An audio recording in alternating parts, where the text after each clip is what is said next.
Ya, kita ke informasi selanjutnya di mana banjir yang sempat surut di Komplek Perumahan Pondok Karya, Mampang Perapatan, Jakarta Selatan kembali merendam permukiman warga pada pukul 1 dini hari. Ketinggian air terdalam mencapai 60 cm. Pemirsa, Komplek Perumahan Pondok Karya di Jalan Mampang Perapatan, Jakarta Selatan, Jumat dini hari kembali terendam banjir. Curah hujan tinggi serta derasnya aliran Sungai Ciliwung menyebabkan banjir kembali merendam kawasan ini. Sebanyak 9 rukun tetangga di rukun warga 4 terdampak dengan ketinggian air hingga 60 cm.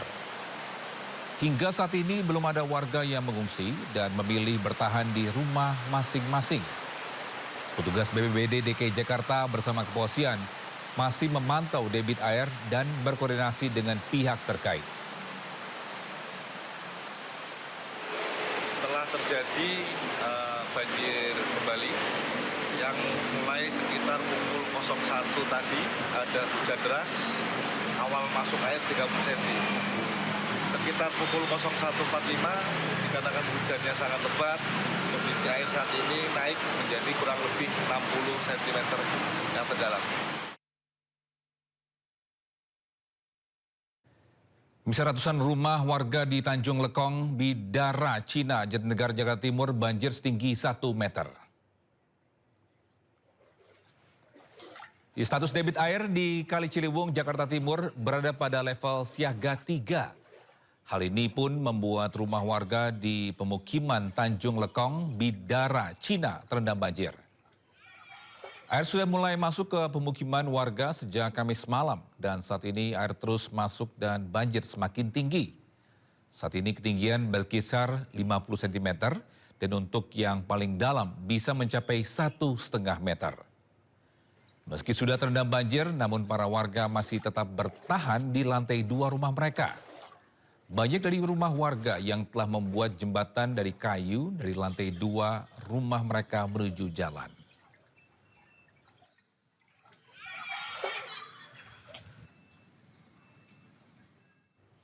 Ya, sementara itu hujan lebat yang melanda Jakarta membuat pemukiman warga di Kebun Pala, Kampung Melayu, Jatinegara, Jakarta Timur terendam banjir hingga ketinggian 130 cm.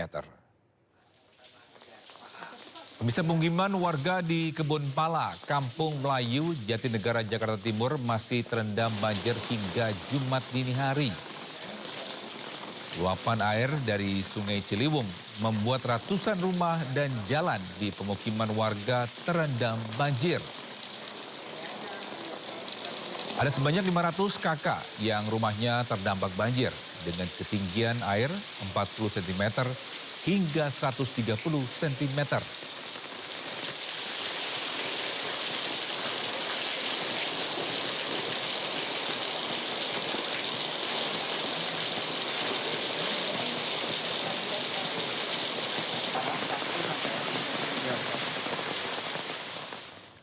Bisa data BPBD DKI Jakarta, cuaca ekstrim di Jabodetabek diperkirakan berlangsung hingga Februari. Hujan lebat diprediksi merata di hampir seluruh wilayah Jakarta. Memang BMKG kan menyampaikan bahwa hampir seluruh wilayah Indonesia termasuk Jakarta akan mengalami cuaca yang cukup ekstrim sampai dengan mungkin di bulan Februari ini. Pemantauan kami di BPBD, hampir semua wilayah Jakarta mengalami situasi yang hampir sama, kecuali agak sedikit penurunan di Jakarta Pusat. Kalau yang 5 hari lalu Jakarta Pusat termasuk cukup parah, hari ini agak sedikit berkurang walaupun ada beberapa wilayahnya yang mengalami curah hujan yang cukup tinggi. Tetapi untuk Jakarta Utara, Barat, Timur, dan Selatan ini mengalami cuaca yang cukup ekstrim dengan curah hujan yang di atas. Menteri Sekretaris Negara Prasetyo Hadi menyampaikan pemerintah pusat telah mengambil langkah taktis guna menekan intensitas curah hujan yang diprediksi akan mencapai puncaknya hingga akhir Januari 2026. Mensesnek meminta maaf kepada masyarakat atas gangguan mobilitas akibat genangan air yang melanda di sejumlah wilayah ibu kota. Pertama, sebelum saya menjawab, tentunya kami menyampaikan rasa prihatin bahwa dalam 2 hari ini, terutama hari ini curah hujan cukup tinggi sehingga menyebabkan terjadi genangan air di beberapa ruas di jalan-jalan di ibu kota. Kami menyampaikan permohonan maaf kepada seluruh masyarakat yang terdampak dan kami telah berkoordinasi dengan pihak-pihak terkait, pemerintah Provinsi DKI, kemudian dengan BNPB, kemudian juga dengan BMKG untuk bagaimana memperkuat atau menambah operasi modifikasi cuaca yang dilaksanakan di wilayah Jabodetabek dengan harapan bisa mengurangi tingginya curah hujan yang memang ini memasuki puncak curah hujan sampai akhir bulan Januari. Dan bisa seperti apa situasi terkini di kawasan Kebun Pala, Jakarta Timur? Sudah terhubung dengan rekan Dilami Aulia dengan juru kamera Rizky Solehudin. Selamat siang Dilami, seperti apa situasi terkini di tempat Anda melaporkan? 5, 4, 3, 2, 1, Q.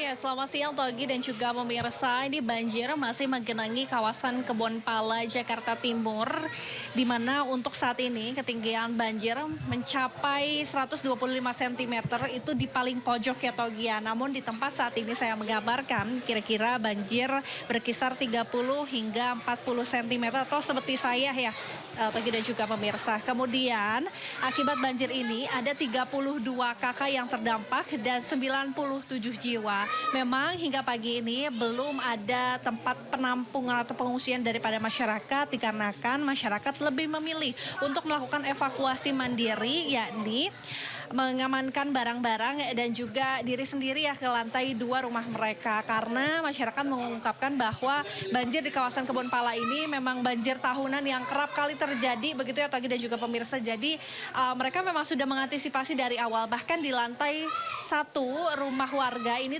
sudah tidak ada barang-barang elektronik, artinya memang mereka menghindari adanya konsleting listrik begitu Togi dan juga pemirsa. Tadi juga kalau kami melihat di kawasan Kebun Pala ini listrik masih menyala karena Pak RT mengungkapkan bahwa listrik ini biasanya mati jika ketinggian di banjir di kawasan Kebun Pala ini sudah 2 meter. Namun walaupun banjir menurut warga sekitar ini masih tergolong normal ya, tentu dari pihak RT, ketua RT dan juga pemerintah setempat masih bersiaga dikarenakan di Katulampa ini adalah siaga 3. Artinya memang banjir bisa naik sewaktu-waktu di daerah Kebun Pala, Jakarta Timur ini. Kemudian Togi dan juga pemirsa, ada masalah yang biasanya terjadi saat banjir, yakni masalah kesehatan.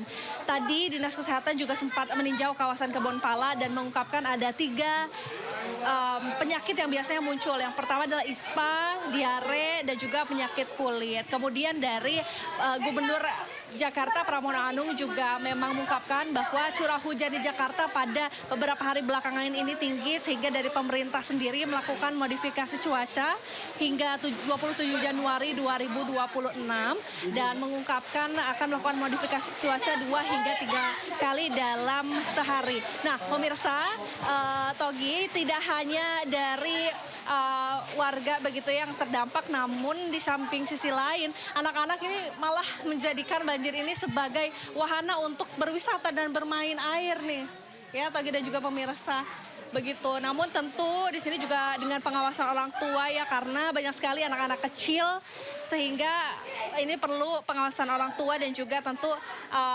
sebetulnya kalau terlalu lama di air, apalagi air banjir yang Anda bisa lihat sendiri ini lumayan keruh ya Togi, ini tentu bisa menimbulkan sejumlah penyakit begitu. Sementara kembali ke Anda Togi. Baik, terima kasih rekan Dilami Aulia dan juru kamera Rizky Solehudin telah melaporkan langsung dari Kebun Pala, Jatinegara, Jakarta Timur. Selamat bertugas kembali dan selalu berhati-hati. Bisa dilanda banjir, petugas kepolisian yang mengatur lalu lintas di Jalan Latu Menten, Jakarta Barat, menemukan seorang sopir meninggal dunia di dalam mobilnya. Bisa sebuah minibus silver ditemukan berhenti di jalur sebelah kanan di tengah banjir yang melanda Jalan Latu Menten, Jakarta Barat. Tugas yang hendak mendorong mobil menemukan sopir dalam keadaan tidak bernyawa. Korban atas nama Rohim, warga Penjaringan, Jakarta Utara, diduga meninggal dunia akibat serangan jantung. Guna kepentingan otopsi, jenazah dievakuasi ke Rumah Sakit Polri Kramat Jati. Sementara arus lalu lintas Jalan Latu Menten Grogol Petamburan Jakarta Barat mengalami kemacetan parah usai dilanda banjir akibat hujan deras yang mengguyur.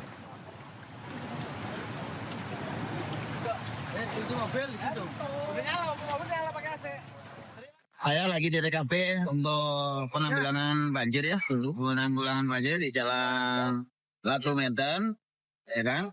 Tiba-tiba saya melihat ada mobil mogok. Lanjut mau saya dorong, ternyata nggak ada reaksi. Saya buka, ternyata udah meninggal.